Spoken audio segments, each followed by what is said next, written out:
ஆண்டவரும் அருமை இரட்சகருமாயிருக்கிற இயேசு கிறிஸ்துவின் ஈடு இணையற்ற நாமத்தினாலே உங்கள் அனைவரையும் அன்போடு கூட நான் வாழ்த்துகிறேன். प्रभु और उद्धारकर्ता यीशु मसीह के नाम पे मैं अपना वंदना सुनाता हूँ. கர்த்தருடைய பரிசுத்த நாமத்திற்கு ஸ்தோத்திரம் உண்டாவதாக. प्रभु की स्तुति हो. கடுமையான மழையிலும் கர்த்தருடைய சமூகத்தை தேடி வந்த உங்களை கர்த்தர் அபரிதமாய் ஆசீர்வதிப்பாராக. इस बारिश में भी आप परमेश्वर के सामने आए हो, परमेश्वर आपको आशीष करे. நாம மழைக்காக நிறைய ஜெபம் பண்ணி இருக்கிறோம். हमने बारिश के लिए बहुत प्रार्थना की, அதனால மழையை நிறுத்துங்க ஆண்டவரேன்னு சொல்லி ஜெபம் பண்ணக்கூடாது. इसीलिए बारिश बंद हो जाए ऐसे हमें प्रार्थना नहीं करना है. அதனால நல்ல மழை பெய்யட்டும், अच्छे से बारिश होना है. ஆனா அந்த மழையிலையும் நம்ம ஆண்டவரை தேடி வந்திருப்பது ரொம்ப மகிழ்ச்சியான ஒரு காரியம். और ऐसे बारिश के समय में परमेश्वर के खोज में आना ये बहुत आनंदित कार्य है. இன்னைக்கு நாம கொஞ்ச நேரம் கர்த்தருடைய வசனத்தை நாம் சிந்திக்க போகிறோம். परमेश्वर के वचन पे हम ध्यान देंगे. ஒரு டிஃப்ரெண்டான ஒரு டாபிக், அதை சில நாட்கள் சிந்திக்க கர்த்தர் உதவி செய்தார். कुछ अलग सा एक टॉपिक में परमेश्वर ने ध्यान देने के लिए सहायता की. வேதத்தில் இருக்கிற ஒரு சிறு கருகலான பகுதி என்று கூட நாம் அதை சொல்லலாம். एक छोटा सा भाग पवित्र शास्त्र से, அது என்னவென்று சொன்னால் ஆவி, ஆத்துமா, சரீரம் என்று ஒரு பகுதி இருக்கிறது. आत्मा, शरीर और हमारा हृदय, ऐसा एक भाग है. நாம் மிக பொறுமையாக அந்த கர்த்தருடைய வசனத்திலிருந்து அதை குறித்த சில காரியங்களை சிந்தித்து பார்க்க கர்த்தர் நமக்கு உதவி செய்வாராக. परमेश्वर हमारी सहायता करे कि हम इन वचन पे ध्यान दें.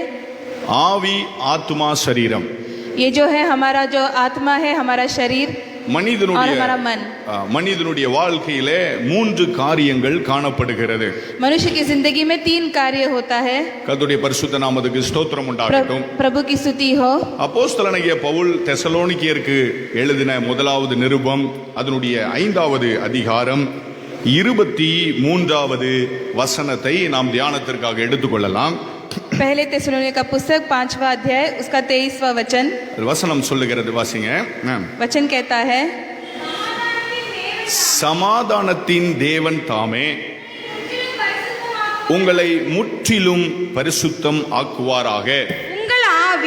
உங்கள் ஆவி, ஆத்துமா, சரீரம் முழுவதும் நம்முடைய கர்த்தராகிய இயேசு கிறிஸ்து வரும்போது குற்றமற்றதாய் இருக்கும்படிக்கு காக்கப்படுவதாக. शांति का परमेश्वर आप ही तुम्हें पूरी रीति से पवित्र करे और तुम्हारी आत्मा और प्राण और देह हमारे प्रभु यीशु मसीह के आने तक पूरी तरह से निर्दोष सुरक्षित रहे. கர்த்தருடைய பரிசுத்த நாமத்துக்கு ஸ்தோத்திரம் உண்டாகட்டும். प्रभु की स्तुति हो. அப்போஸ்தலனாகிய பவுல் சொல்லுகிறார், ஆவி, ஆத்துமா, சரீரம் 3 குற்றமற்றதாய் காக்கப்படுவதாக அப்படின்னு சொல்லுகிறார். प्रेरित का पौलुस कहता है कि आत्मा, प्राण और देह, ये तीनों जो है हमें मसीह के अंदर सुरक्षित रखना है. இந்த 3 காரியங்களை அவர் வரிசைப்படுத்துகிறதை நாம் கவனித்து பார்க்க வேண்டும். एक के बाद एक ऐसे 3 कार्यों को परमेश्वर उन्होंने प्रेरित ने कहा. முதலாவது ஆவி என்று ஒரு வார்த்தை, पहला उन्होंने आत्मा कहा, இரண்டாவது ஆத்துமா என்று ஒரு வார்த்தை, और दूसरा प्राण कहा, மூன்றாவது சரீரம் என்று ஒரு வார்த்தை, और तीसरा देह कहा. தேவ ஞானம் எப்படி அதை வரிசைப்படுத்துகிறது என்று சொன்னால், முதல் இடத்துல ஆவியும் கடைசி இடத்துல மாம்சமும் இருக்க வேண்டும். परमेश्वर का ज्ञान इसमें प्रकट होता है कि पहला जो है आत्मा और आखिरी में देह को जगह दिया है. ஆனால் நாம் முதல் இடத்துல மாம்சத்தையும் கடைசி இடத்துல ஆவியையும் வைத்தோம் என்று சொன்னால் தேவனது வருகையிலே நிலை நிற்க முடியாத ஒரு காரியம் நேர்ந்துவிடும். लेकिन अगर हमने अपने शरीर को पहला और आत्मा को बाद में रखा तो परमेश्वर के दूसरे आगमन में हम उनके संग नहीं जा सकते. கர்த்தருடைய பரிசுத்த நாமத்துக்கு ஸ்தோத்திரம் உண்டாவதாக. प्रभु की स्तुति हो. இந்த காரியத்தை குறித்து சில விதமான கருத்துகள் வேத பண்டிதர்கள் மத்தியிலே காணப்படுகிறது. इस कार्य के बारे में कुछ और भी कार्य पवित्र शास्त्र में है. சில பேர் சொல்லுகிறார்கள் 3 காரியங்கள் மனிதனிடத்தில் உண்டு அப்படின்னு சொல்லுகிறார்கள். कुछ लोग कहते हैं कि 3 कार्य मनुष्य में है. சில பேர் சொல்லுகிறார்கள் 2 காரியங்கள் தான் மனிதனிடத்தில் உண்டு அப்படின்னு சொல்லுகிறார்கள். और कुछ लोग केवल 2 ऐसे कहते हैं. இதுல இந்த ஆவி, ஆத்துமா என்று சொல்லப்படுகிற ரெண்டும் ஒன்றுதான் அப்படின்னு சில பேர் சொல்லுகிறார்கள். आत्मा और प्राण दोनों एक ही है, ऐसे कुछ कहते हैं. நம்ம வேதத்தை வாசித்து பார்க்கிற பொழுது நாம் அப்படி சில காரியங்களை கற்றுக்கொள்ளவும் முடியும். अगर हम शास्त्र को पढ़े तो हो सकता है कि हम ऐसे कार्यों को देखें। ஆவியையும் ஆத்துமாவையும் ஒரே போல சொல்லுகிற சில காரியங்களை பரிசுத்த வேதத்திலே நாம் வாசித்து பார்க்கவும் हम முடியும். शास्त्र में ये पढ़ सकते हैं कि आत्मा और प्राण एक ही है। உதாரணத்துக்கு ஒரு காரியத்தை நான் சொல்லுகிறேன். उदाहरण के लिए மனுஷனுடைய ஆவி பிரியும், அவன் தன் மண்ணுக்கு திரும்புவான் என்று வேதம் சொல்லுகிறது. शास्त्र कहता है कि मनुष्य से आत्मा अलग होगा और वो जो है जमीन पे गट जाएगा। மரணம் என்றால் என்ன? मृत्यु का मतलब क्या है? ஆவி சரீரத்தை விட்டு பிரிவதுதான் மரணம். मृत्यु का मतलब आत्मा शरीर से निकल जाना। அப்ப வேதம் அப்படி சொல்லுகிறது, ஆவி தன்னை தந்த தேவனிடத்திற்கு போகாததற்கு முன்னும் அப்படின்னு பிரசங்கியில வாசித்து பார்க்கிறோம். सभा उपदेशक में हम ऐसे देखते हैं कि आत्मा जो है अपने आप को ऊपर नहीं ले जाता, उसके पहले। அதே நேரத்திலே ஆதியாகமத்தின் புஸ்தகத்தில் வாசித்து பார்க்கிற பொழுது, और उसी समय अगर हम उत्पत्ति का पुस्तक देखें, பென்யமீன் பிறக்கிற பொழுது அவரது தாய் மரித்து போகிறாள். जब बेंजामिन का जन्म हुआ उसकी माता का मृत्यु हो गया। அதை வேதம் எப்படி சொல்லுகிறது என்றால், அவளது ஆத்துமா பிரிகிற பொழுது அவள் பெனோனி என்று பெயரிட்டாள் என்று பரிசுத்த வேதம் சொல்லுகிறது. शास्त्र कहता है कि जब उसका आत्मा उसके शरीर से निकला तब बेनोनी ऐसे उसने उस बच्चे का नाम दिया। அப்ப ஒரு பக்கம் ஆவி பிரிகிறது, இன்னொரு பக்கம் ஆத்துமா பிரிகிறது என்று வேதம் சொல்லுகிறது. एक जगह पे जो है प्राण अलग होता है और दूसरे जगह पे आत्मा अलग होता है। இப்படி நாம் அநேக காரியங்களை நாம் சிந்தித்து பார்க்க முடியும். ऐसे हम बहुत से कार्य देख सकते हैं। அதனாலே எல்லாரும் நிறைய கருத்துக்கள் என்னவென்றால், இந்த ஆவியும் ஆத்துமாவும் ஒன்றாக இருக்க கூடும் என்று சில வேத பண்டிதர்கள் சொல்லுகிறார்கள். कुछ लोग ऐसे भी कहते हैं कि हो सकता है कि आत्मा और प्राण दोनों एक ही है। அப்போஸ்தலனாகிய பவுல் தனது நிருபத்திலே எழுதுகிற பொழுது இன்னொரு வித்தியாசமான காரியத்தை சொல்லுகிறார். प्रेरित का पौलुस अपने पत्री में और एक कार्य कहते हैं। எபேசியர் 4வது அதிகாரத்தை நம்ம திருப்பிக் கொள்ளலாம்.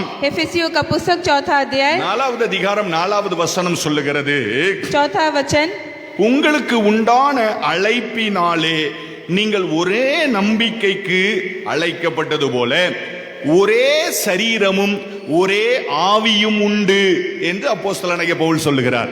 एक ही देह है और एक ही आत्मा, जैसे तुम्हें जो बुलाए गए थे अपने बुलाए जाने की एक ही आशा है। கர்த்தருடைய பரிசுத்த நாமத்துக்கு ஸ்தோத்திரம். प्रभु की स्तुति हो। தெசலோனிக்கேயருக்கு எழுதுகிற பொழுது ஆவி ஆத்துமா சரீரம் என்று எழுதினவர் எபேசியருக்கு எழுதுகிற பொழுது சொல்லுகிறார், ஒரே சரீரம் ஒரே ஆவி என்று ரெண்டு காரியங்களை மாத்திரம் அவர் எழுதுகிறார். तेसलोनिक में कहते हैं कि आत्मा और प्राण और देह, ऐसे 3 कार्य, और वही प्रेरित जो है एफेसियों में 2 कार्य कहते हैं, आत्मा और प्राण। கர்த்தருடைய பரிசுத்த நாமத்துக்கு ஸ்தோத்திரம் प्रभु की உண்டாவதாக. स्तुति हो। எதற்காக இப்படி 2 காரியத்தை அப்போஸ்தலனாகிய பவுல் எழுதுகிறார் என்று சொன்னால், ऐसे क्यों 2 कार्य लिखते हैं?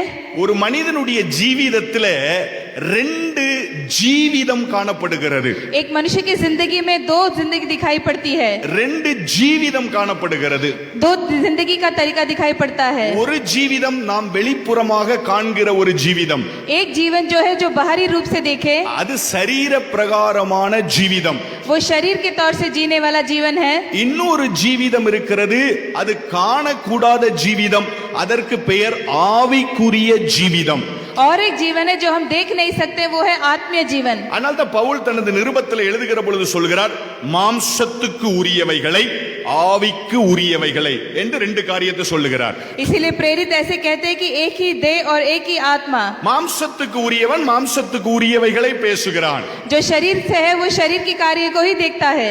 ஆவிக்கு உரியவன் ஆவிக்கு உரியவைகளை ஆவிக்கு உரியவைகளோடு கூட சம்பந்தப்படுத்துகிறான் அப்படின்னு சொல்லி அப்போஸ்தலனாகிய பவுல் சொல்லுகிறதை நாம் வாசித்து பார்க்க முடியும். और जो आत्मीय है वो आत्मीय के कार्य को ही बोलता है। இப்படி 2 ஜீவித மனிதனுடைய வாழ்க்கையிலே காணப்படுகிறது. ऐसे 2 जीवन मनुष्य के जीवन में दिखता है। இன்றைக்கு நம்ம அந்த ஆத்துமா என்றால் என்ன அப்படின்னு நம்ம தெரிந்து கொள்வதற்கு முன்பதாக இந்த மாமிசம் இந்த ஆவி இந்த ரெண்டும் என்ன அப்படின்னு நம்ம புரிந்து கொள்ள வேண்டியது அவசியமா இருக்கிறது. आत्मा को जानने से पहले प्राण और ये शरीर, ये दोनों कैसा है ये हमें जानना है। இந்த சரீரத்தையும் இந்த ஆவியையும் குறித்து அப்போஸ்தலனாகிய பவுல் கொரிந்து சபைக்கு எழுதுகிற பொழுது शरीर और प्राण के बारे में प्रेरित का पौलुस कोरिन्थियों की कलीसिया में लिखता है। 1 கொரிந்தியர் पहले कोरिन्थियों का पुस्तक 15வது அதிகாரம் 15वां अध्याय அதனுடைய 44வது வசனத்தை நாம் வாசிக்க போகிறோம். வேதம் சொல்லுகிறது பாருங்க. வாசிமா. ஜென்ம சரீரம் விதைக்கப்படும். ஜென்ம சரீரம் விதைக்கப்படும். ஆவிக்குரிய சரீரம் ஆவிக்குரிய சரீரம் எழுந்திருக்கும். ஜென்ம சரீரமும் உண்டு. ஜென்ம சரீரமும் உண்டு. ஆவிக்குரிய சரீரம் ஆவிக்கு உரிய சரீரமும் உண்டு என்று வேதம் சொல்லுகிறது. स्वाभाविक देह बोई जाती है और आत्मीय देह जी उठता है. स्वाभाविक देह है और आत्मिक देह भी है. அல்லேலூயா, அல்லேலூயா. ரெண்டு சரீரம் இருக்கிறது. यहाँ पर दो शरीर कहा गया है. ஒன்று ஜென்ம சரீரம், एक स्वाभाविक देह இன்னொன்று ஆவிக்குரிய சரீரம். और दूसरा आत्मिक देह. நல்லா கவனிக்கணும். நம்ம ஜென்ம சரீரத்தை நாம் இப்பொழுது பார்த்து கொண்டு இருக்கிறோம். हम जो है हमारे स्वाभाविक शरीर को देख रहे हैं. இன்னும் ஒரு சரீரம் இருந்தது. और एक शरीर था, அது ஆவிக்குரிய சரீரம். वो एक आत्मिक शरीर है. அதை மனிதன் இழந்து போனான். वो मनुष्य से खो बैठा. அதை நாம் மறுபடி பெற்றுக்கொள்ள போகிறோம். उसे हमें वापस அந்த पालेंगे. ஆவிக்குரிய மனிதன் இந்த சரீரத்திற்குள்ளே அவன் வாழ்ந்து கொண்டு இருக்கிறான். वो आत्मिक मनुष्य शरीर जो है इस शरीर के अंदर जी रहा है. அல்லேலூயா, அல்லேலூயா. நல்லா புரிந்து கொள்ளணும். ஏன் இவன் ஆவிக்குரிய மனிதன் இந்த மாம்சத்துக்குள்ளே வாழ்ந்து கொண்டிருக்கிறான்? क्यों आत्मिक शरीर वाला मनुष्य इस शरीर में जी रहा है? ஒரு காலத்திலே एक இந்த जमाने में ஆவிக்குரிய மனிதன் மாம்சத்திற்குரிய மனிதனை காட்டிலும் கனம் உள்ளவனாய் இருந்தான். ये आत्मिक शरीर वाला मनुष्य अपने शरीर के मनुष्य से भी ज्यादा महिमादायक था. அதனாலே மாமிசம் வெளிப்படவில்லை, ஆவிக்குரிய மனிதன் வெளிப்பட்டவனாய் ஏதேன் தோட்டத்திலே வாழ்ந்தான். इसलिए शरीर नहीं दिखा, लेकिन आत्मिक शरीर एदेन के जो बगीचा है वहां पर दिखा. இப்ப பாவம் பிரவேசித்தபடியினாலே மாம்ச சரீரம் ஆவிக்குரிய சரீரத்தை மேற்கொண்டு விட்டது. लेकिन जब वहां पर पाप आया तो स्वाभाविक शरीर जो है आत्मिक शरीर के ऊपर आ गया. அதை வேதம் என்ன சொல்லுகிறது? தேவ மகிமை அற்றவர்களாய் மாறினார்கள் என்று வேதம் शास्त्र ऐसा சொல்லுகிறது. कहता है कि परमेश्वर की महिमा को वो खो बैठे. இன்னொரு காலம் வரப்போகிறது.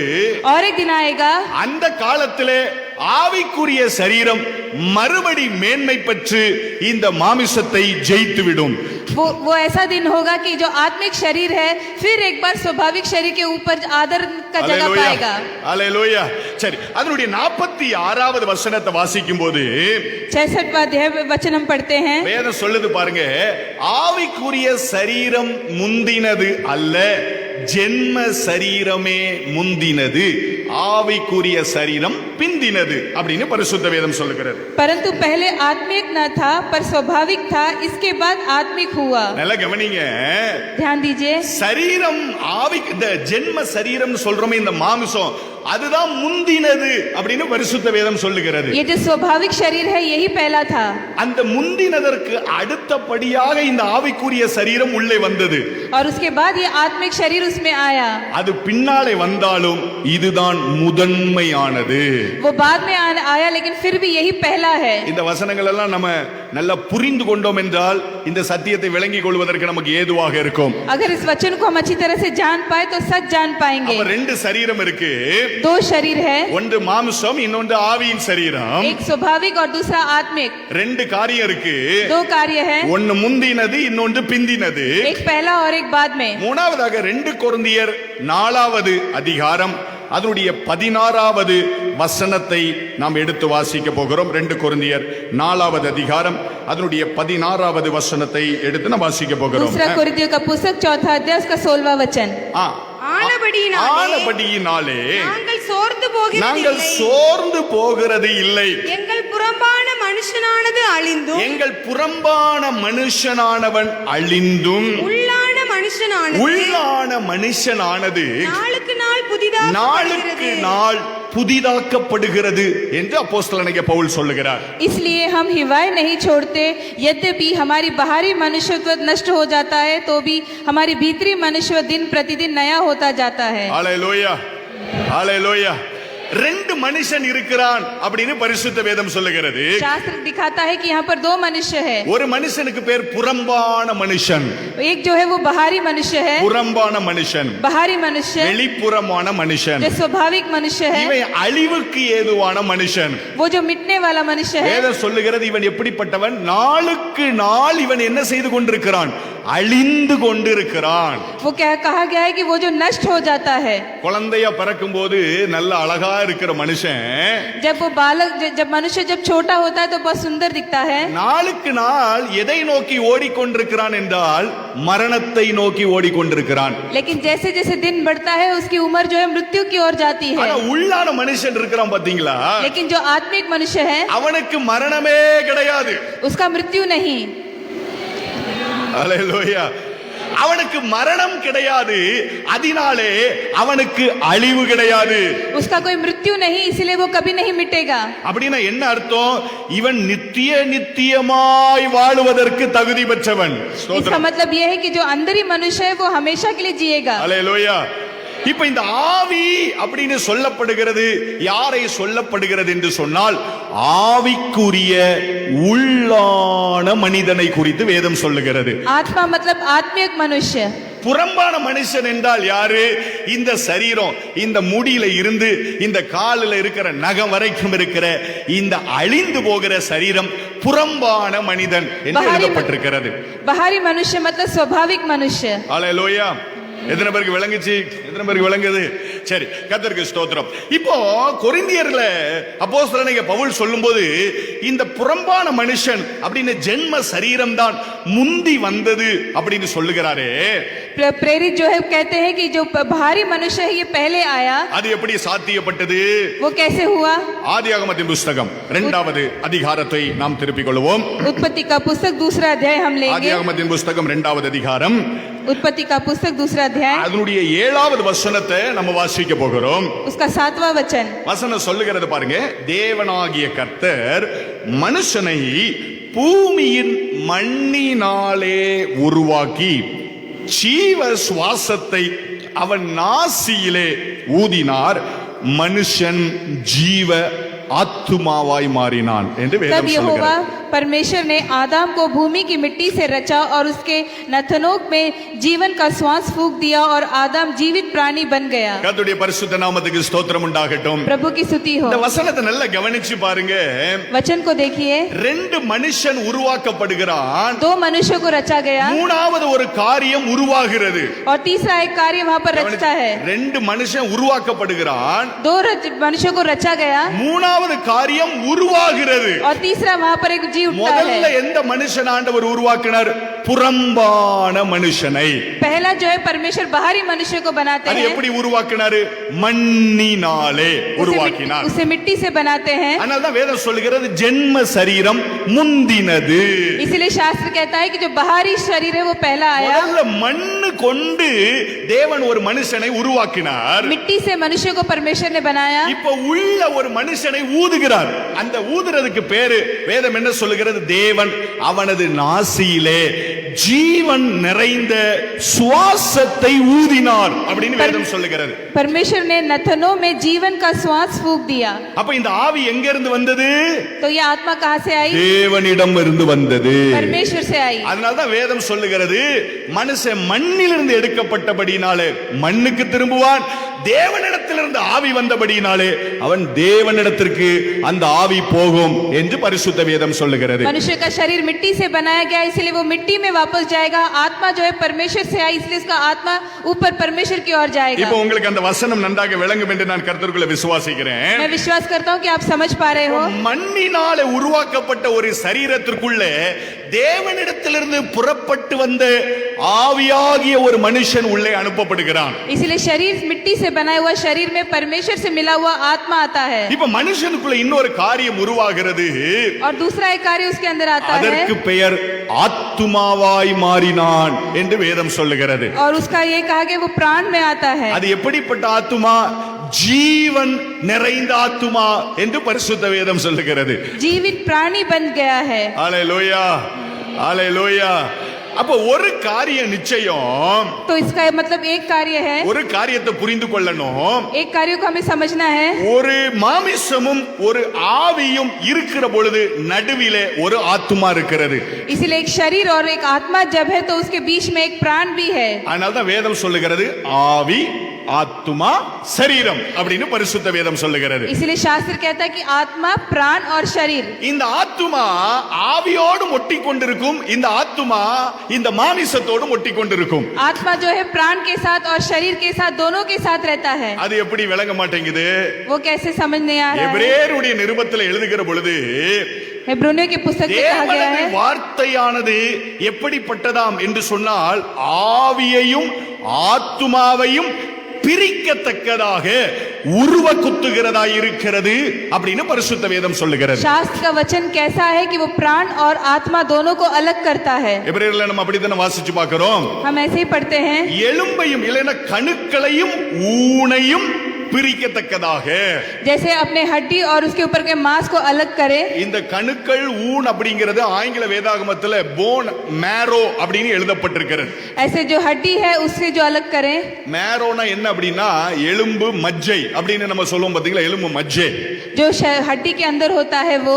என்ன நல்லா புரியணும் அப்படின்னா, நம்ம மட்டன் காலெல்லாம் சாப்பிடும்போது அப்படி ஒரு 2 கொட்டு கொட்டி சாப்பிடுவோம் பாத்தீங்களா, எதுக்கு உள்ள இருந்து ஒன்று வரும் பாத்தீங்களா, அதுதான் எலும்பு மஜ்ஜை. ஸ்தோத்திரம். जो हड्डी है उसके अंदर से जो रस निकलता है वही है. இது ரெண்டையும் பிரிக்க முடியுமா அப்படின்னா பிரிக்க முடியாது. इन दोनों को हम अलग नहीं कर सकते. இது பிரிச்சிட்டாங்கன்னா எலும்பு செத்து போச்சுன்னு அர்த்தம். अगर हमने उसे अलग किया तो हड्डी मर जाए, मिट गया. எலும்பு உலர்ந்து போகிறது. हड्डी जो है मिट गया. ஏன்னா மனுஷனுடைய இரத்தத்தை உருவாக்குகிற அந்த இரத்த அணுக்கள் அந்த எலும்பு மஜ்ஜையில இருந்து தான் உருவாகுது. हमारे शरीर का जो लहू है वो जो है उस हड्डी के लहू रस से बनता है. அப்படி பிரிக்க முடியாமல் இணைந்து இருக்கிறத கூட பிரிக்கிற வல்லமை எதற்கு இருக்கிறது? தேவ வசனத்திற்கு இருக்கிறது. ऐसे जो अलग नहीं कर सकता उसे अलग करने का सामर्थ्य परमेश्वर के वचनों में है. ஹalleluya, ஹalleluya.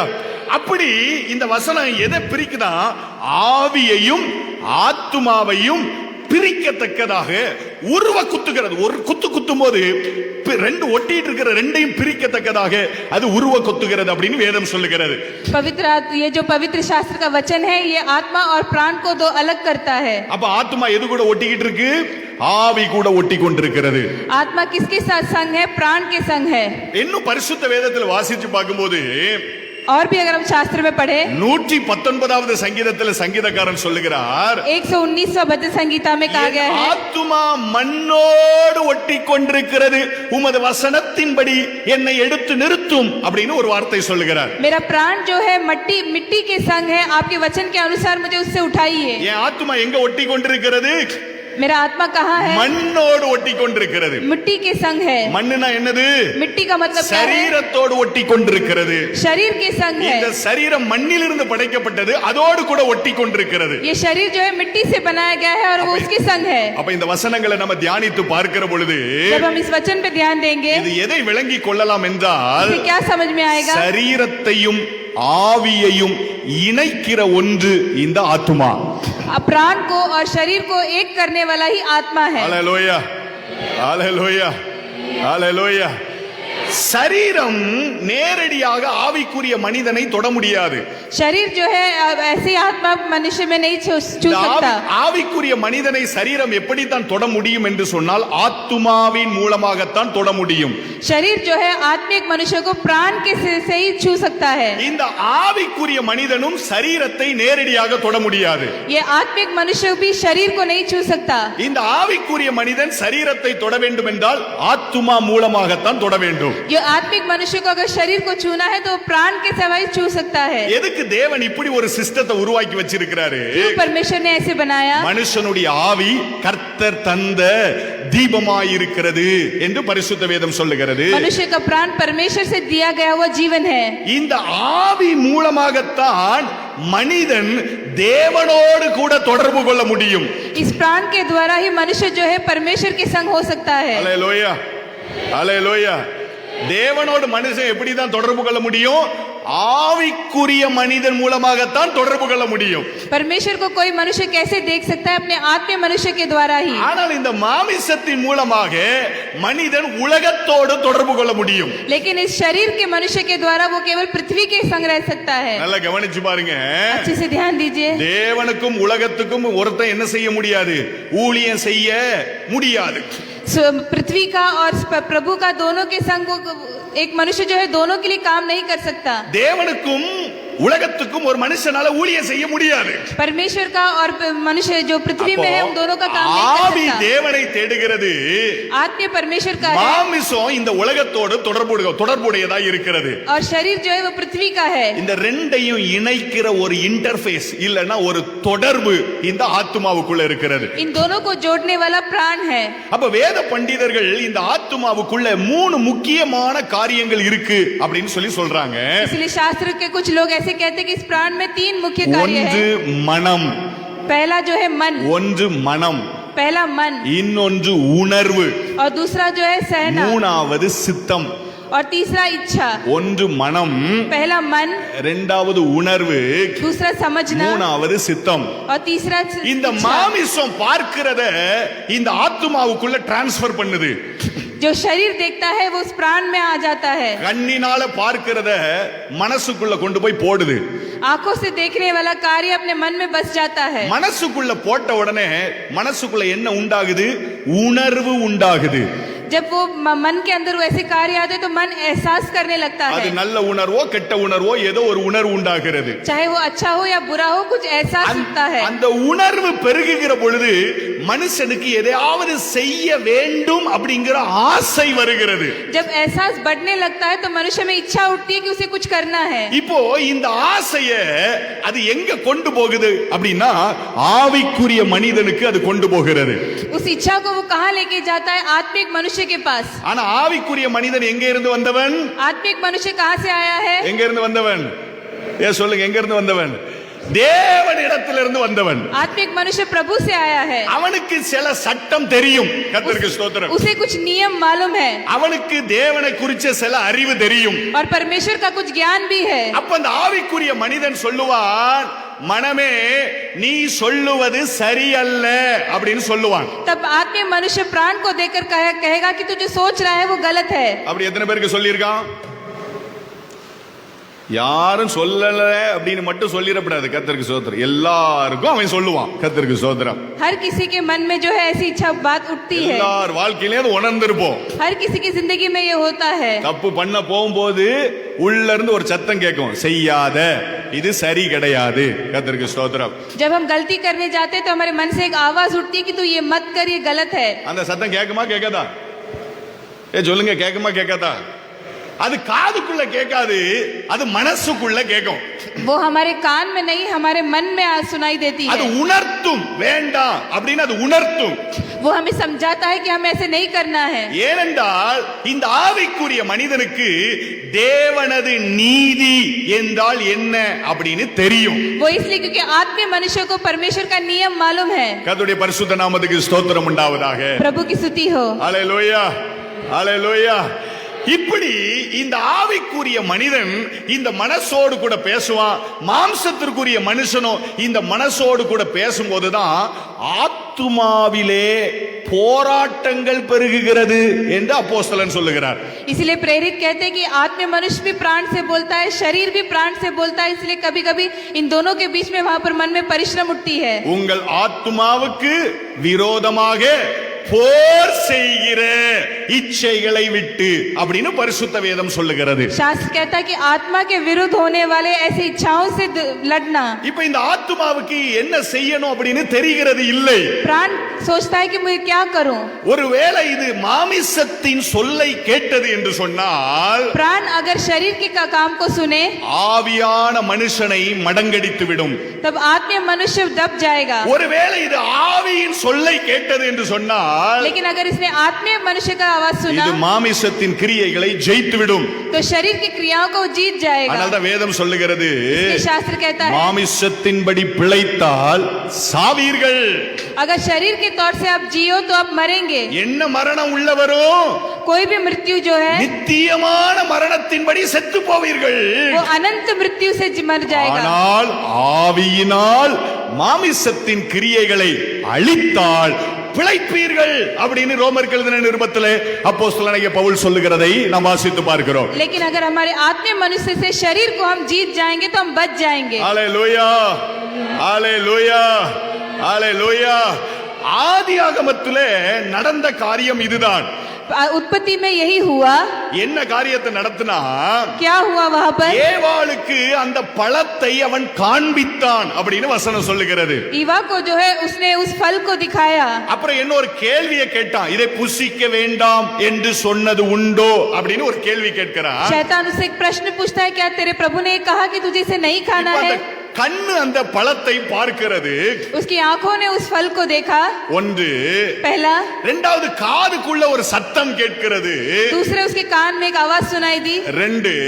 दूसरा, இந்த ரெண்டு காரியங்களையும் மாமிசம் எங்க டிரான்ஸ்ஃபர் பண்ணுது அப்படின்னா ஏவாளுடைய ஆத்துமாவுக்குள்ள டிரான்ஸ்ஃபர் பண்ணுது.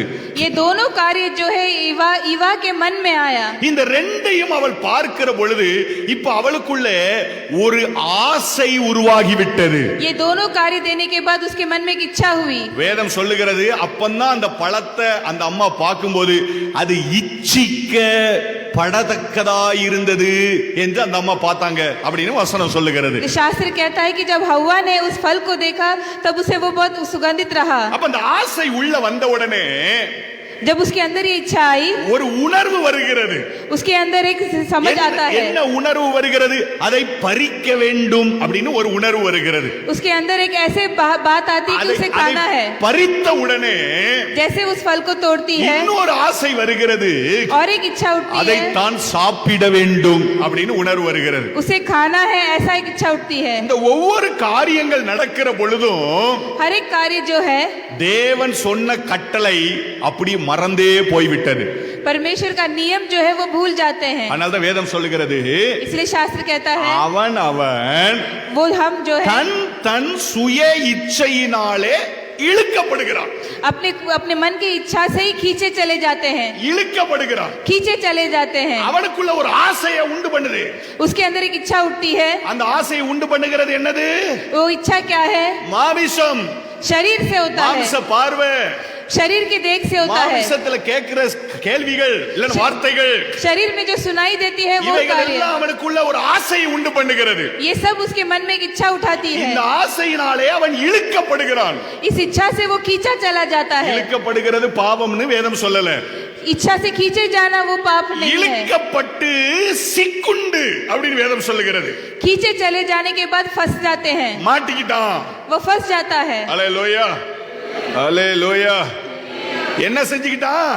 சிக்குண்டு उस इच्छा में वो फंस जाता है, சோதிக்கப்படுகிறான். वहां पर उसे परिश्रम उठाने पड़ते கடைசி हैं। ஸ்டேஜ்ல சோதிக்கப்படுகிறான். आखिरी में उसे उस परीक्षा में देखना पड़ता அப்படின்னா है। என்ன इसका அர்த்தம்? मतलब क्या है? ஒரு டெஸ்ட்னு வரும்போது ஒன்னு பாஸ் இல்லனா ஃபெயில், अगर एक परीक्षा हो तो या तो वो पास होता है या फेल होता है, ஒன்னு ஜெயம் இல்லனா தோல்வி, या तो वो जीतता है या हारता है, ஒன்னு பரிசுத்தம் இல்லனா பாவம். एक या तो पवित्र या पाप। ரெண்டே ரெண்டு காரியம் தான் அந்த கடைசி ஸ்டேஜ்ல நடக்க போகுது. आखिरी में यही होता है। வேதம் சொல்லுது, சோதனையின் முடிவிலே பாவம் என்ன செய்யுமா? கற்பம் தரிக்கும் அப்படின்னு வேதம் சொல்லுகிறது. जब हम परीक्षा में होते हैं तब हमारा पाप जो है वो गर्भ लेता है। அதுக்கு பிறகுதான் பாவம் என்ன செய்யுது? கற்பம் தரிக்கிறது என்று பரிசுத்த வேதம் சொல்லுகிறது. उसके बाद ही वहाँ पर पाप उत्पन्न होता है। இவன் இந்த பாவத்தை செய்த பொழுது जब उसने उस पाप वहाँ पर किया, வேதம் என்ன சொல்லுகிறது தெரியுமா? शास्त्र क्या कहता நீ है? இதை புசிக்கும் நாளில் சாகவே சாவாய் அப்படின்ற வார்த்தை நிறைவேறி விட்டது. वहाँ पर जब ये फल तू खाएगी तब तू जरूर मरेगी, वो वचन वहाँ पर पूरा हुआ। அந்த மரணம் இந்த மாம்ச சரீரத்திலே நேர்ந்த மரணம் அல்ல. वो जो मृत्यु है इस शरीर का मृत्यु नहीं, அந்த மரணம் ஆத்துமாவிலே நேர்ந்த மரணம். वो मृत्यु जो है वो आत्मा में होने वाली मृत्यु है। அல்லேலூயா, அல்லேலூயா, அல்லேலூயா. அந்த மரணம் ஆத்துமாவிலே நேர்ந்து விட்டது. वो जो मृत्यु है वो आत्मा से है। காரணம் என்ன?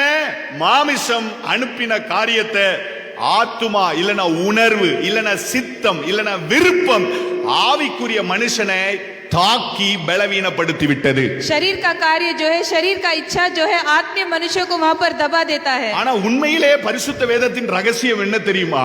लेकिन पवित्र शास्त्र का रहस्य क्या है? இந்த மாமிசம்ங்கிறது பலவீனம் உள்ளது. ये शरीर जो है वो निर्बल है, இது பலன் உள்ளது அல்ல. ये बलवान नहीं, இது பெரிய பவர்ஃபுல்லான ஒரு காரியம் கிடையாது. ये बलवंत नहीं। உற்சாகம் உள்ளது என்று ஆண்டவர் எதை சொல்லுகிறார்? ஆவிதான் உற்சாகம் உள்ளது.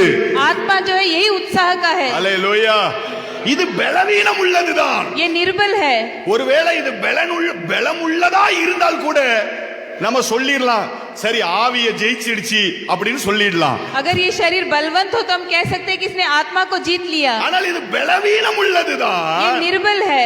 பலவீனம் உள்ளதா இருந்தாலும் பலமுள்ள மனுஷனை தோற்கடிக்கிற வல்லமை உடையது இந்த மாம்சம். ये शरीर में अगर निर्बल हो तो भी जो बलवंत आत्मा है उसे भी ये दबा देता है। இப்போ இந்த ஆவிக்குரிய மனிதன் தோற்று போனான். ये आत्मिक मनुष्य यहाँ पर हार गया। இந்த ஆவிக்குரிய மனிதன் தோற்று போனவனை ஜெயிக்க வைக்க வேண்டும்.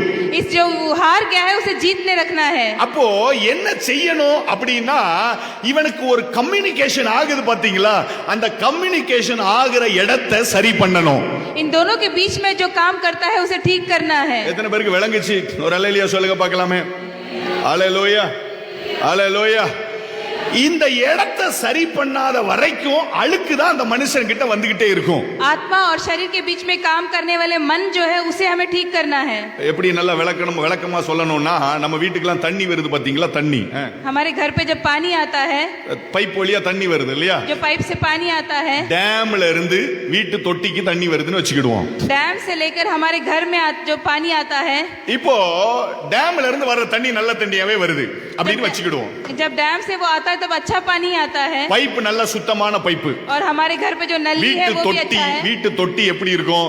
சுத்தமான தண்ணி வந்து விழும். और हमारे घर में जो गड़ा है वो भी अच्छा है। திடீர்னு டேம்ல மோசமான தண்ணி வந்துச்சு. अब डैम में जो है वो गंदा पानी हो, அந்த மோசமான தண்ணி அந்த நல்ல பைப் வழியே வருது. वो गंदा पानी जो है अच्छे नाले से आ रहा है। அதனால என்ன செஞ்சிடுச்சு அப்படின்னா, அந்த பைப்பையே கொரோடாக வச்சுட்டு, இல்லன்னா என்ன செய்ய, துரு பிடிக்க வச்சுட்டு. तब अगर हम ऐसे कहें तो वो गंदे पानी के कारण नाला भी खराब हो गया। இந்த துரு பிடிச்ச பைப்போட வீட்டு தொட்டிக்கு தண்ணி வருதுன்னு வச்சுக்குவோம். वो गंदे नाले से जो है हमारे घर में जो पानी आता है, அந்த தண்ணி எப்படி இருக்கும்? वो पानी कैसा होगा? அழுக்கா இருக்கும். वो पानी भी गंदा होगा। இப்ப நம்ம வீட்டு தொட்டியை சுத்தப்படுத்திக்கிட்டே இருக்கிறோம்னு வச்சுக்கிடுவோம். अगर हम हमारे घर के गड्ढे को हम ठीक करते रहे, பைப்புல துரு இருக்கிற நாள் வரைக்கும் அது எவ்வளவு சுத்தப்படுத்தினாலும் அந்த தொட்டிக்கு அழுக்கு தண்ணி தான் வந்துகிட்டே இருக்கும். जितने दिन अगर वो नाले में अगर गंदगी तो हो तो भी हम जितना भी साफ करें पानी गंदा ही அப்ப இந்த आएगा। வீட்டு தொட்டியை சுத்தமாக்கணும்னா முதல்ல அழுகி போயிருக்கிற, இல்லை என்றால் துருப்பிடித்திருக்கிற அந்த பைப்பை சுத்தமாக்க வேண்டியது அவசியமா இருக்கிறது. इसलिए अगर हमें अच्छा पानी चाहिए तो जो पाइप है उसे हमें साफ करना है। அதனால் தான் इसलिए இயேசு கிறிஸ்துவின் இரத்தத்தினாலே நமது ஆத்துமாவிலே மீட்பு உண்டாயிற்று என்று பரிசுத்த வேதம் சொல்லுகிறது. इसलिए यीशु मसीह के लहू से हमारे आत्मा में उद्धारता आई। அல்லேலூயா. அவர்களுடைய ஆத்தும மீட்பு அருமையானது அப்படின்னு எழுதப்பட்டிருக்கிறது. उनका आत्मा का जो उद्धार करता है बहुत अच्छा है। ஏனென்றால் அவரது இரத்தம் செத்த கிரியைகள் அற நம்முடைய மனசாட்சியை சுத்திகரித்தது அப்படின்னு பரிசுத்த வேதத்தில் வாசித்து பார்க்கிறோம். वो इसलिए क्योंकि प्रभु यीशु मसीह के लहू ने हमारे मन को जो है साफ किया है। நம்ம சிந்தைக்குள்ள இருந்த அழுக்கு, हमारे जो इच्छा, जो सोच विचार में गंदगी थी, உணர்வுகளுக்குள்ள இருந்த அழுக்கு, हमारे मन में जो गंदगी थी, இல்லைன்னா நம்முடைய மனசுக்குள்ள இருந்த அழுக்கு, हमारे प्राण में जो गंदगी थी, எல்லாவற்றையும் அவரது இரத்தம் முற்றிலுமாய் சுத்திகரித்தது. हर चीज को जो है उनके लहू ने साफ किया। அல்லேலூயா. அந்த ஆத்துமா சுத்திகரிக்கப்பட்டபடியினாலே, जब उस आत्मा में शुद्धता आई, இப்போ இந்த ஆவி சொல்லுகிறதை இந்த ஆத்துமா கேட்க முடியும். अब जो ये प्राण कहता है तब ये आत्मा सुन सकता है। ஆமென் சொல்லுங்க பார்க்கலாமே. எத்தனை பேருக்கு விளங்குச்சு வசனம்? எத்தனை பேருக்கு விளங்குது? ஆமென் சொல்லுங்க பார்க்கலாமே. இந்த ஆவிக்குரிய மனுஷன் சொல்லுகிறத இந்த ஆத்துமா கேட்க முடியும். ये प्राण जो कहता है वो आत्मा सुनता है। அல்லேலூயா, அல்லேலூயா, அல்லேலூயா. இப்போ இந்த மாமிசம் கொண்டு வந்து இது பாவம், இந்த பாவத்தின் கிரியையை உள்ள தள்ளும் போது, जब ये शरीर के द्वारा पाप आता है, இந்த ஆவி சொல்லும், நோ, இது எனக்கு தேவையில்லை. प्राण जो इसे ना, ये मुझे नहीं चाहिए ऐसे कहेगा। ஆவி பலன் உள்ளதாய் மாறுகிறது. प्राण में जो एक नया बल आता है। அல்லேலூயா. அல்லேலூயா. பலமுள்ளதாய் மாறுகிறது. उसमें एक नया बल आता है. இப்பவும் சில நேரங்கள்ல இந்த ஆவி பலவீனப்பட்டு போகிறது. लेकिन कभी-कभी फिर से प्राण निर्बल हो जाता है. அதனால ஆண்டவர் என்ன செஞ்சாரு? इसलिए प्रभु ने क्या किया? நம்முடைய பலகீனங்களிலே நமக்கு உதவி செய்யும்படிக்கு அவரது ஆவியானவரை நமது ஆவிக்குள்ளே கர்த்தர் அனுப்பி தந்தார். हमारी निर्बलता में हमारी सहायता करने के लिए प्रभु ने अपने पवित्र आत्मा को हमारे अंदर भेजा. அல்லேலூயா. நமது பலகீனங்களிலே அப்படின்னா நம்மாலே அந்த ஆத்துமாவை மீற முடியாத சூழ்நிலை வருகிற பொழுது பரிசுத்த ஆவியானவர் ஜெய கொடியேற்றுகிறவராய் நமக்கு உதவி செய்கிறவராய் இருக்கிறார். हमारे निर्बलता में हमारे आत्मा की निर्बलता में पवित्र आत्मा हमें जो है वो जीत दिलाती है. அதனால வேதம் சொல்லுகிறது ஆவியானவர் தாமே நமது பலகீனங்களிலே வாக்குக்கு அடங்காத பெருமூச்சுகளோடு நமக்காக வேண்டுதல் செய்கிறவராய் தேவனிடத்தில் வேண்டுதல் செய்கிறவராய் இருக்கிறார் என்று பரிசுத்த வேதம் சொல்லுகிறது. इसलिए हमारे निर्बलता में पवित्र आत्मा जो हमारे मन में बसे हैं वो हमारे लिए प्रभु के पास प्रार्थना करते हैं. பரிசுத்த ஆவியானவர் நம்மோடு கூட இருக்கிற பொழுது पवित्र आत्मा जो हमारे संग है ஆத்துமாவின் மூலமாய் மாமிசத்தை ஜெயிக்கிற வல்லமையை அவர் நமக்கு தருகிறார். प्राण के द्वारा शरीर को जीतने का एक सामर्थ्य हमें मिलता है. அல்லேலூயா. அதனால வேதம் சொல்லுகிறது கிறிஸ்துவின் உடையவர்கள் தங்களது ஆசை இச்சைகளை சிலுவையிலே அறைந்து விட்டார்கள் அப்படின்னு பரிசுத்த வேதம் சொல்லுகிறது. इसलिए पवित्र शास्त्र कहता है कि जो मसीह के हैं उन्होंने अपनी इच्छा को जो है क्रूस पर चढ़ा दिया है. தங்களது ஆசை இச்சை என்றால் என்ன? इच्छा का मतलब क्या है? கண்களின் இச்சை, जो हम आंखों से देखते மாமிசத்தின் हैं, இச்சை, शरीर से देखते हैं, ஜீவனத்தின் பெருமை. और जीवन का जो घमंड है. வேதம் சொல்லுகிறது இவைகள் எல்லாம் தேவனால் உண்டானவைகள் அல்ல, இவைகள் எல்லாம் உலகத்தினால் உண்டானவைகள் என்று பரிசுத்த வேதம் சொல்லுகிறது. शास्त्र कहता है कि ये सब कुछ जो है परमेश्वर से नहीं लेकिन पृथ्वी से हुआ है. எனவே இந்த உலகத்தினால் உண்டானவைகளை ஜெயிக்கத்தக்கதாக ஸ்தோத்திரம் வானத்தில் இருந்து இறங்கி வந்த கர்த்தர் நம்மை இந்த உலகத்திலே அவருக்காக பரிசுத்தமுள்ள ஜனங்களாய் மாற்றி வைத்திருக்கிறார். इसीलिए शरीर को जीतने के लिए प्रभु यीशु मसीह ने हमें जो है उनके लहू से पवित्र बनाया है. அதனால வேதம் சொல்லுகிறது ஆவியினால் சரீரத்தின் கிரியைகளை அழித்தால் பிழைப்பீர்கள். हमें जो है प्राण से जो है अपने शरीर की क्रियाओं को मिटाना है. நம்ம இந்த ஸ்டடியை நம்ம தொடர்ந்து அடுத்த வாரத்திலையும் நம்ம சிந்திக்க கர்த்தர் நமக்கு உதவி செய்வாராக. आगे हम अगले हफ्ते भी इसी के बारे में पढ़ेंगे. நம்ம எல்லாரும் முழங்கால் படியிட்டு கர்த்தருக்கு நாம் ஸ்தோத்திரம் செலுத்துவோம். கொஞ்ச நேரம் கர்த்தரை நாம் துதிக்க போகிறோம். हम ஹalleluya. घुटने टेककर प्रभु की स्तुति करेंगे. எல்லாரும் முழங்கால் படியிட்டு கர்த்தருக்கு நாம் நன்றி சொல்லுவோம். ஹalleluya. நன்றி சொல்லுவோம். எல்லாரும் கர்த்தருக்கு நன்றி சொல்லுவோம். நம்முடைய மாம்சத்திற்கு நாம் நம்மை விட்டு கொடுக்காதபடி நம்முடைய ஆவியின் மனுஷன் வளரத்தக்கதாக ஹalleluya. ஆவியில மனுஷன் வளர்ந்துகிட்டே இருக்கணும். அப்போஸ்தலனாகிய பவுல் அதுதானே சொன்னாரு. 2 கொரிந்தியர் 4:16 நம்ம வாசிச்சு பார்த்தோம் அல்லவா? என் புறம்பான மனுஷன் அழிந்து கொண்டே இருக்கிறான். நாளுக்கு நாள் சமயமாக ஆக என் புறம்பான மனுஷன் அழிந்து போகட்டும், ஆனால் என் உள்ளான மனிதனோ ஹalleluya, என் உள்ளான மனிதன் நாளுக்கு நாள் புதிதாக்கப்படணும். வேதம் சொல்லுதல்லவா, உங்கள் மனது புதிதாகிறதுனாலே நாளுக்கு நாள் மறுரூபமாகுங்கள். நம்முடைய ஆத்துமா கழுவப்பட ஆவிக்குரிய மனிதன் புதிதாகி கொண்டே இருப்பான். ஏன் அவன் புதிதாகணும்? வேதம் சொல்லுகிறது ஸ்தோத்திரம், மாமிச சிந்தை மரணத்தை நோக்கி கொண்டு போகும், ஆனால் ஆவியின் சிந்தை ஜீவனை நோக்கி, சமாதானத்தை நோக்கி, இளைப்பாறுதலை நோக்கி கொண்டு போகும். ஏனென்றால் இந்த ஆவிக்குரிய மனிதனுக்கு தெரியும், நான் தேவனிடத்தில் போக வேண்டியவன். ஆனால் அந்த வேதம் சொல்லுகிறது, மண்ணானது இந்த சரீரம் மண்ணுக்கு திரும்பி ஆவி தன்னை தந்த தேவனிடத்திற்கு திரும்பி போகாததற்கு முன்னும் நீ உன் தேவனை நினைப்பாயாக. இந்த ஆவி இந்த சரீரத்தில் எவ்வளவு நாள் வைக்கப்பட்டிருக்கும் என்று நமக்கு தெரியாது. எவ்வளவு நாள் வைக்கப்பட்டிருக்கும் என்று தெரியாது. ஒரு நாளிலே அது பிரித்து எடுக்கப்படும். அப்படி பிரித்து எடுக்கப்படுகிற பொழுது ஸ்தோத்திரம், இந்த மண்ணுக்குள்ளே இந்த மாம்ச சரீரம் ஒளிந்து போகும். ஆனால் நாமோ ஜெயம் கொண்டவர்களாய், அல்லேலூயா, ஜெயம் கொண்டவர்களாய் நம்மை அழைத்த தேவனை, நம்மை பரிசுத்தம் பண்ணின தேவனை, நம்மை படைத்த தேவனை நாம் சந்திக்கும்படிக்கு நாம் புறப்பட்டு போக வேண்டும். அப்படி புறப்பட்டு போனால் மரணமே உன் கூர் எங்கே, பாதாளமே உன் ஜெயம் எங்கே? நம்முடைய கர்த்தராகிய இயேசு கிறிஸ்துவினாலே நமக்கு ஜெயம் கொடுக்கிற தேவனுக்கு ஸ்தோத்திரம் உண்டாவதாக என்று சொல்லி அந்த அழியாத மனுஷனை நாம் தரித்துக் கொண்டவர்களாய் ஒரு காலத்தில் எழும்ப முடியும். அதனால கர்த்தர் நமக்கு தந்திருக்கிற இந்த கிருபையின் காலத்தில் மாமிசத்தின் கிரியைகளை அழிப்பதில்லை, மாமிசத்தின் இச்சைகளை அழிப்பதில்லை, மாமிசத்தின் ஆசைகளை வேறறுப்பதில்லை, நமது ஆவிக்குரிய மனிதனை வளரச் செய்வதில்லை. அல்லேலூயா. நமக்கு அதுக்கு ஆசைப்படணும். அதற்காக நாம் முயற்சிக்க வேண்டும். ஆமென். அதுக்காக நாம் முயற்சிக்க வேண்டும். கர்த்தாவே எங்களை பலப்படுத்தும் ஆண்டவரே. அப்படி கேட்போமா?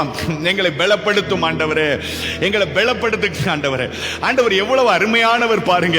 அவருக்கு இரத்தத்தினால நம்முடைய மனசாட்சியை சுத்திகரணம் பண்ணவர். அவரது ஆவியே நமக்கு தந்துச்சாரு. எதுக்கு தந்தார்? நம்மை பலப்படுத்தும்படிக்கு. அதனால வேதம் சொல்லுகிறது, பரிசுத்த ஆவியானவர் உங்களிடத்தில் வருகிற பொழுது நீங்கள் பலனடைந்து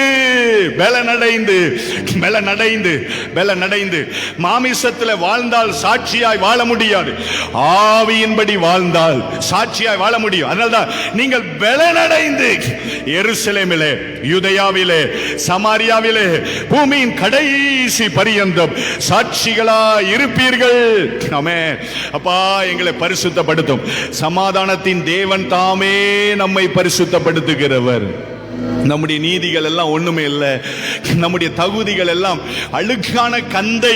வேதம் சொல்லுகிறது, சமாதானத்தின் தேவன் தாமே நம்மை பரிசுத்தம் படுத்துவாராக. ஹல்லேலூயா, ஹல்லேலூயா, ஹல்லேலூயா, ஹல்லேலூயா. அப்படியே நம்மை ஒப்பு கொடுப்போமா? இந்த நாளில நம்மை ஒப்பு கொடுத்து, ஆண்டவரே என் ஆவிக்குரிய மனுஷனை தட்டி எழுப்புங்க ஆண்டவரே. ஆவிக்குரியவைகளை சிந்திக்க, ஆவிக்குரியவைகளை யோசிக்க. ஓ ரபா ஷேகந்தரரே தனமா லோகந்தரரதி நரபார ஷேகந்தரே.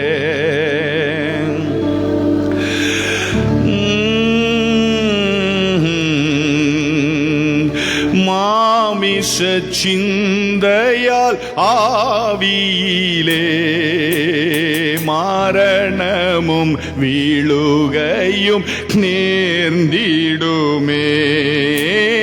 மாமிச சிந்தையால் ஆவியிலே மரணமும் வீழுகையும் நேர்ந்திடுமே. பயப்படுவி நீர், பயப்படுவி பட்சிக்கும் தேவண்ணம் மோடிருக்க. பயப்படுவி நீர், பயப்படுவி பட்சிக்கும் வண்ணம் மோடி இருக்க. பரிசுத்த சிந்தையில் பலப்படுவீர். பரிசுத்த சேர்ந்து பாடுவோமா? படுவே தேவனை ஏகமாய் நாம் பாடி போற்றிடுவோம். இயேசுவின் நாமத்தினால் பாவரோக சாபம் நீங்கவே விடுதலையும் அடைந்தோம். நின்றென்றுமாய் மாமிச சிந்தையால் ஆவியிலே மரணமும் அழு விடுகையும் நேர்ந்திடுமே. மாமிச சிந்தைய ஆவியிலே மரணமும் விடுகையும் நேர்ந்திடுமே. பயப்படுவீர், நீர் பயப்படுவீர், பட்சிக்கும் தேவன் நம்மோடு இருக்க. பயப்படுவீர், நீர் பயப்படுவீர், பட்சிக்கும் தேவன் நம்மோடு இருக்க.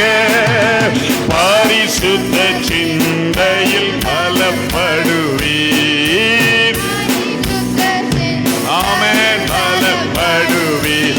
நம்ம தேவனை ஏகமாய் நாம் பாடி போற்றிடுவோம்.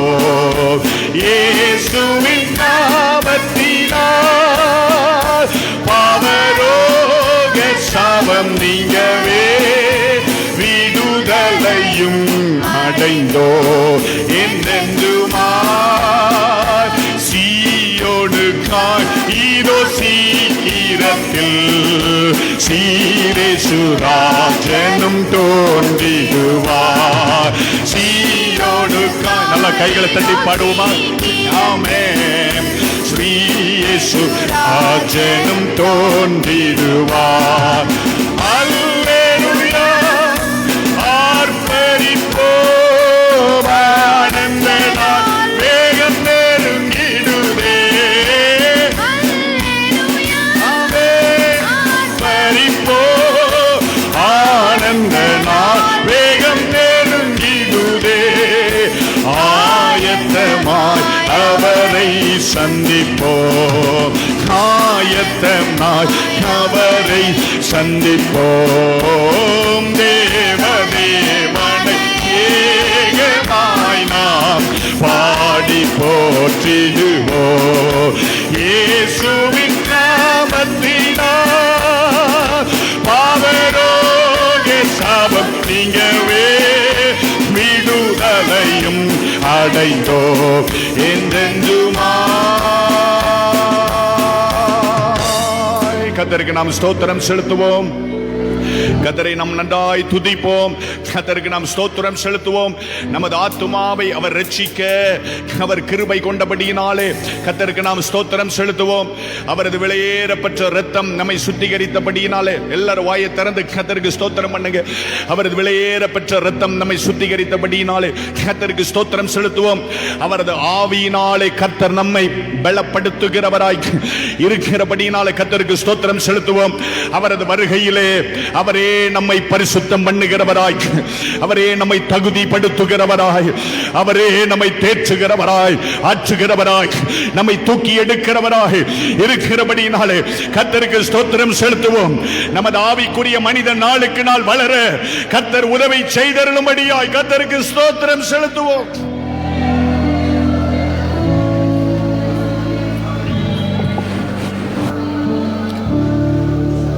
மகா பரிசுத்தமும் கிருபையும் இரக்கமும் நிறைந்த எங்கள் நல்ல பரலோக தகப்பனே, இந்த அருமையான சாயங்கால வேலைக்காக நாங்கள் உமக்கு நன்றி செலுத்துகிறோம். உம்முடைய பரிசுத்த வேதத்திலிருந்து ஆண்டவரே நாங்கள் சில காரியங்களை சிந்தித்து பார்க்க கர்த்தர் எங்களுக்கு பாராட்டின கிருபைக்காக ஸ்தோத்திரம். மாமிசத்தின்படி பிழைப்பதற்கு நாங்கள் மாமிசத்திற்கு கடனாளிகள் அல்ல ஆண்டவரே. ஆமென் ஆண்டவரே, நாங்கள் ஆவியின்படி பிழைக்க எங்களுக்கு உதவி செய்தலும், ஆவியின்படி நடக்க எங்களுக்கு உதவி செய்தலும், ஆவியின்படி சிந்திக்க எங்களுக்கு கிருபை தாரும். எங்கள் ஆவிக்குரிய மனிதன், உள்ளான மனிதன் நாளுக்கு நாள் பலப்பட அப்பா எங்களை புதுப்பீங்க, உயிர்ப்பீங்க அப்பா, எங்களை தட்டி எழுப்புங்க. உங்க வேத வசனம் எங்களை தூக்கி நிறுத்தட்டும். பரிசுத்த ஆவியானவரே எங்களை தட்டி தட்டி தட்டி எழுப்பி பலப்படுத்துங்க. மாமிச இச்சைகளை, மாமிச கிரியைகளை, மாமிசத்தின் காரியங்களை மிதித்து ஜெயிக்க பலன் தாங்க ஆண்டவரே. எங்க சிந்தை ஆவியின் சிந்தையா இருக்கட்டும், ஜீவனா இருக்கட்டும், சமாதானமா இருக்கட்டும் ஆண்டவரே. ஸ்தோத்திரம். இந்த அருமையான நாளிலே உம்முடைய வார்த்தைகளை கேட்கும்படிக்கு, உம்முடைய வார்த்தைகளை தியானிக்கும்படிக்கு வந்த உமது பிள்ளைகளை கர்த்தர் அபரிதமாய் ஆசீர்வதிக்கும்படியாய் இயேசு கிறிஸ்துவின் நாமத்தினால் ஜெபிக்கிறோம். எல்லா துதி கன மகிமை உங்களுக்கு தருகிறோம். இயேசுவின் நாமத்தில் ஜெபிக்கிறோம் எங்கள் ஜீவனுள்ள நல்ல பிதாவே. ஆமென்.